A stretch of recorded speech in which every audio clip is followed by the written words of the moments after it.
Hi hello friends, welcome to our channel Soumya Anil's kitchen.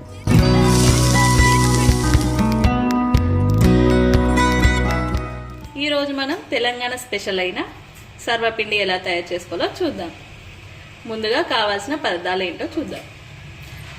1 cup rice flour, సన్నగా తరిగిన ఉల్లిపాయ, పచ్చిమిర్చి పేస్ట్, ఇందులో కొంచెం వెల్లుల్లి, ఉప్పు, జీలకర్ర వేసి మిక్సీ చేయాలి. కొంచెం కొత్తిమీర, నానబెట్టిన శనగపప్పు, కొంచెం కళ్యమాకు, కొన్ని నువ్వులు, వేయించిన పల్లీలు, కొంచెం కారం, ధనియాలు, జీలకర్ర, అల్లం వెల్లుల్లి పేస్ట్, కొంచెం పసుపు. మనం ఎలా కలుపుకోవాలో చూద్దాం. ముందుగా ఒక బౌల్లో 1 కప్ రైస్ ఫ్లోర్, పచ్చిమిర్చి పేస్ట్, ఇందులో ఉప్పు వేసాం కాబట్టి టేస్ట్ చూసి వేసుకోవాలి. శనగపప్పు, కరివేపాకు, వేయించిన పల్లీలు, కొత్తిమీర, కొన్ని నువ్వులు, సన్నగా తరిగిన ఉల్లిగడ్డ, జీలకర్ర, పసుపు, అల్లం వెల్లుల్లి పేస్ట్, ధనియాలు, కొంచెం చిల్లీ పౌడర్ టేస్ట్ సరిపడా వేసుకోవాలి. ఇప్పుడు అన్నిటినీ మిక్స్ చేసుకోవాలి. కొంచెం కొంచెం వాటర్ వేసుకుంటూ ముద్దలాగా కలుపుకోవాలి.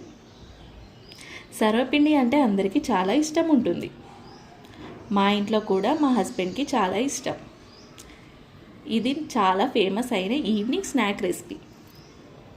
మీరు కూడా ట్రై చేయండి. చేసి ఎలా వచ్చిందో కామెంట్ బాక్స్లో కామెంట్ అయితే చేయండి. ఇప్పుడు మనం సర్వపిండి గిన్నెకు ఆయిల్ రాసుకొని పిండిని ఒత్తుకోవాలి. మరీ లావుగా కాకుండా మామూలుగా ఒత్తుకోవాలి. మధ్య మధ్యలో ఇలా హోల్డ్ చేయడం వల్ల మంచిగా కుక్ అవుతుంది. స్టవ్ ఆన్ చేసి సర్వపిండి గిన్నెను పెట్టాలి. హై ఫ్లేమ్లో కాకుండా, లో ఫ్లేమ్లో కాకుండా మీడియం ఫ్లేమ్లో పెట్టాలి. ఒక 8 మినిట్స్ పాటు కుక్ చేసుకోవాలి. చూడండి ఆయిల్ ఎలా పైకి వచ్చేసిందో. ఇలా అయితే మంచిగా పర్ఫెక్ట్గా కుక్ అవునట్టు. చూడండి మొత్తం కుక్ అయిపోయింది. ఇక ప్లేట్లోకి సర్వ్ చేయడమే. అంతే, మన ఎంతో టేస్టీ అయిన స్పెషల్ ఈవినింగ్ స్నాక్ రెడీ. ఈ రెసిపీ మీ అందరికీ నచ్చిందని అనుకుంటున్నాను. ఇలాంటి రెసిపీస్ కోసం మన ఛానల్ని సబ్స్క్రైబ్, షేర్, లైక్ చేయడం మర్చిపోకండి.